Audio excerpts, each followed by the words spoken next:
La sociedad europea vivió importantes transformaciones durante todo el siglo XX, junto al resto del planeta. Una primera mitad enfrascada en conflictos y un ambiente bélico,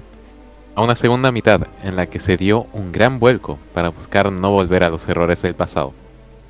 En este trabajo se buscará llegar a ver cómo ciertas sociedades del viejo continente pasaron por transformaciones drásticas en cuanto a su cultura y forma de proyectar la relación de los ciudadanos con el colectivo y con el Estado nacional. En pocas palabras, de la cultura política en casos europeos. Para este propósito, se usará el caso de Italia como ejemplo para demostrar esta metamorfosis y crisis de identidad por la cual pasaría Europa Occidental tras la Segunda Guerra Mundial. En los albores del siglo, las sociedades europeas se veían a sí mismas generalmente como portadoras de un proyecto civilizatorio, el cual se vio entrado en crisis tras el estallido de la que se llamó la Gran Guerra. ¿Cómo podía llamarse Europa a sí mismo superior si caía un nivel de brutalidad tan grande en los frentes de batalla? Las consecuencias de dicho conflicto volvieron posible, a ojos del historiador Robert Paxton, de que se produjese una búsqueda de alternativas. No solo al proyecto liberal impulsado por las ideas de la Revolución Francesa, sino también al conservador que se oponía y proponía una vuelta a la situación anterior, sino también a las corrientes marxistas que proponían un vuelco absoluto de las relaciones sociales.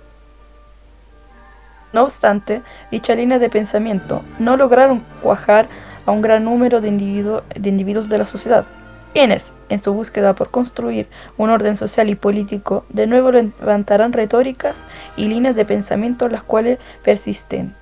según sus propias concepciones, un orden entre sociedad y Estado, con sus distintas magistraturas y ramas, que sean superadoras de las visiones anteriores y que, a su vez, vuelvan capaces las naciones de sobrepasar el trauma que provocó la experiencia bélica que para 1945 ya habría provocado entre 65 millones de personas, entre ellos muertos, heridos, experimentando el cautiverio, así como sus familiares y quienes, siendo veteranos y no habiendo sufrido daño a nivel físico, no los exime de haber padecido los mismos horrores que sus compañeros de combate que fueron lisiados.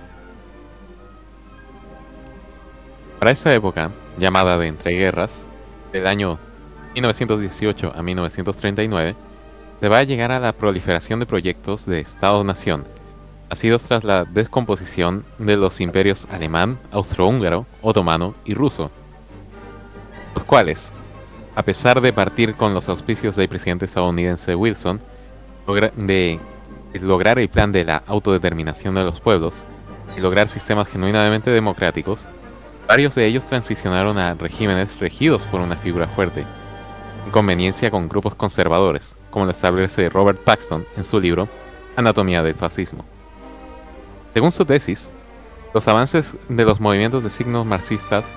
realizaban junto a movimientos que buscaban generar un cambio en el Estado, fueron, fueron logrados para que esto los regímenes no lucharan. Este momento de la historia europea llevó a una movilización de la violencia, la cual estaba en sintonía con las ideas de la anterior situación bélica, con grupos de choque tales como las camisas negras o las secciones de asalto, que con sus uniformes y ejercicios, tales la Marcha de Roma, demuestran la manera de concebir la política de distinta manera, militarizada y marcial, que puede ser relacionado con la experiencia bélica. Asimismo, el ascenso que se hace en la acción y la violencia como virtudes per se llevará a que el filósofo Walter Benjamin considere a la guerra como la estética fascista definitiva. Ello, sumado al hecho de que se concibiese que habían pueblos con derecho de someter a otros en una concepción de lucha darwiniana, inspirada por las reflexiones de Galton, tal como en el mundo animal habían especies que subyugaban a otras, habrían pueblos que debían subyugar a otros. Esto explicaría la facilidad que tenían dichos movimientos para presentar sus ambiciones imperialistas y eventualmente el desencadenamiento de otro conflicto bélico. No obstante, dicho movimiento no habrían podido gobernar solos, ¿verdad? La complicidad de diversidad de actores, tales Franz von Papen, de los conservadores alemanes o de la jura de lealtad del ejército alemán a Adolf Hitler, o asimismo de la sociedad civil, por ejemplo, frente a acciones tales como la Noche de los Cristales Rotos, en que sí, si bien hubo una indignación y una legítima preocupación por esas acciones de violencia, eso no pervivió más allá de una indignación momentánea según Paxton. Por ende, no debemos dejar de pensar que si bien los regímenes podían realizar las acciones violentas, estas no eran dirigidas contra elementos cualquiera en la sociedad, sino que, por el contrario, estas no podrían haber llegado a punto de exterminio al cual llegaron sin la venia o aprobación, tácita o explícita, de las burguesías nacionales, de hombres de Estado, la burocracia, los servicios de orden público y entre otros. Los regímenes autoritarios fascistas se instalaron en Europa en las entreguerras. Finalmente se multiplicaron con el avance de la guerra, como en las ustachas de Croacia o la Guardia de Hierro en Rumania. Estos finalmente se vieron derribados tras la Segunda Guerra Mundial. Estos conflictos y de las atrocidades asociadas fueron parte de estos gobiernos en los cuales se erosionaba todo límite constitucional del Estado sobre sus habitantes. Para el fin del conflicto, respecto a la reconstrucción de Europa, esto no solo significó una reconstrucción material de las ciudades reconstruidas y destruidas por la guerra resultante, sino también una nueva oleada de reconstrucción cultural, política y económica del occidente del continente. Tras el desastre, la actitud de Europa occidental en cuanto a lo que se refiere a la cultura civil se vio definido por un intento de alejarse de ese pasado militarista y fascista,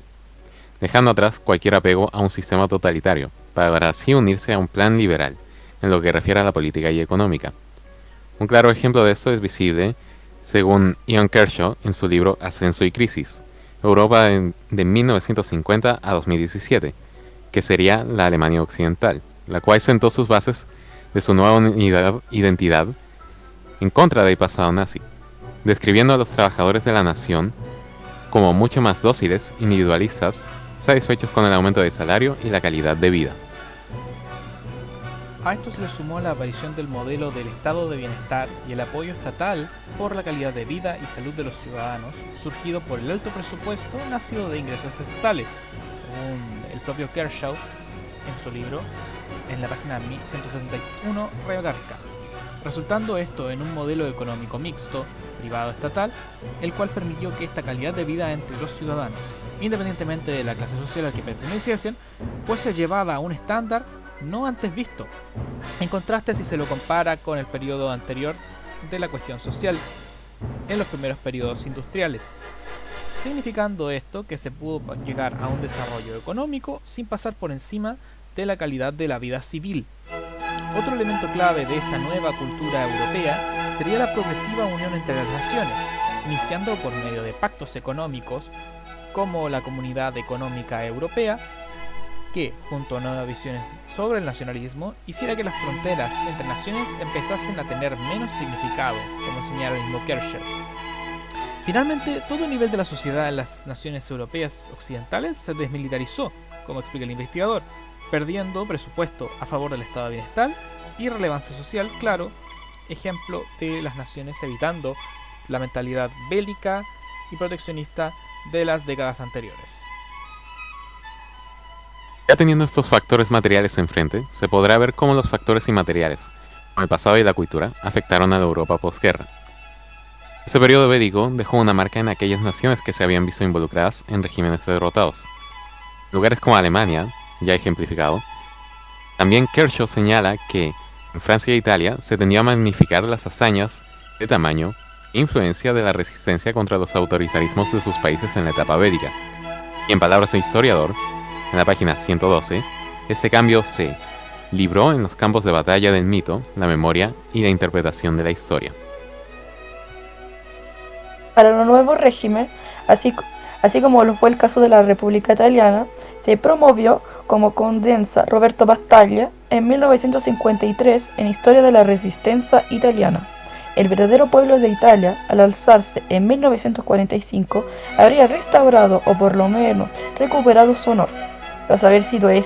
mancillado por los fascistas. No obstante, a instancia del investigador Renzo De Felice, la mayoría de los italianos habían apoyado los objetivos y la política del régimen fascista. La oposición de estos, según Felice, no se volvería más latente, sino con posibilidad de una derrota cada vez más cercana, y enarbolando esta una postura identitaria, principalmente anticomunista, así como antifascista. Los dilemas de la identidad nacional también se vieron contrastados con la aparición de la nueva cultura de masas, pues electrodomésticos como la radio o la televisión se volvieron más accesibles a la clase media, lo cual Ian Kershaw señala que con el paso del tiempo esto resultó en que la última reemplazara a la radio como el medio de comunicación más popular. Ahora los mensajes y medios se extendieron con mayor facilidad, lograban una mayor homogeneidad cultural, geográfica y económicamente. El cine estadounidense dominaba, y esto no fue distinto para Italia, ya que a finales de la década, como señala el autor en la página 227, 5 de las 10 películas más taquilleras en Italia fueron estadounidenses. La aparición de nuevas celebridades, como Gina Lollobrigida o Anita Ekberg en el cine italiano, se volvieron tendencias tanto en el continente como en América, demostrando este giro hacia lo privado, aquello no controlado por el Estado.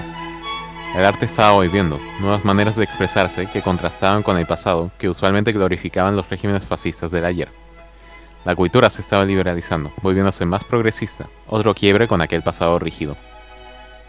En conclusión, se puede notar que las primeras décadas por una fuerte crisis de identidad surgida por el cada vez más acelerado avance tecnológico y capitalista.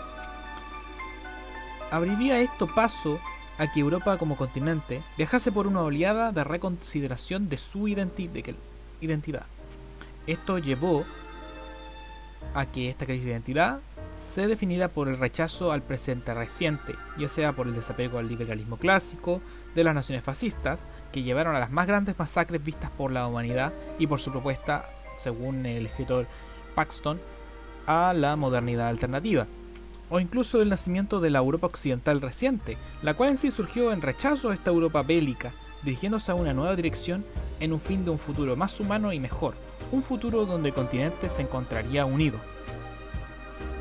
A vista de estos eventos recientes de la política global, tal lo son el resurgimiento de retórica que ensalzan la nación,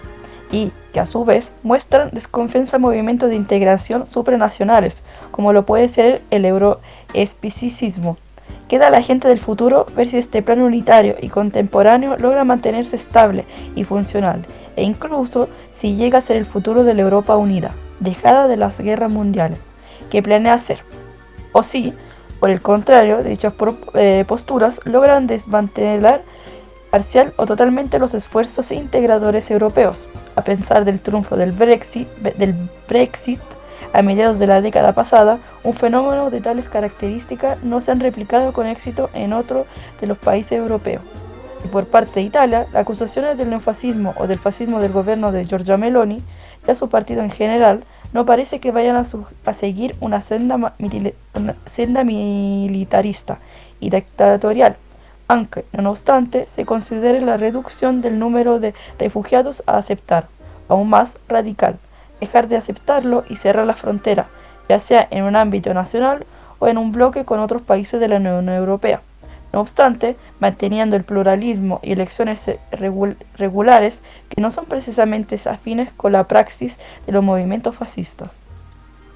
Por tanto, queda ver a futuro, a las generaciones que vayan a recibir los desafíos en esas latitudes y de cómo éstas van a responder. ¿Qué proyectos van a articular? En un mundo que es cambiante y donde no se puede desentenderse de las responsabilidades políticas. ¿Qué bandos se tomarán? ¿Qué alternativas y qué discursos se construirán? ¿Hasta dónde queda este pequeño documental? Pareciera ser que serán auspiciados bajo la democracia y libertades civiles y no bajo la represión indiscriminada como lo fue a principios del siglo pasado. Mas nada es seguro, ni eterno, que es lo que esperamos poder transmitir con este contenido.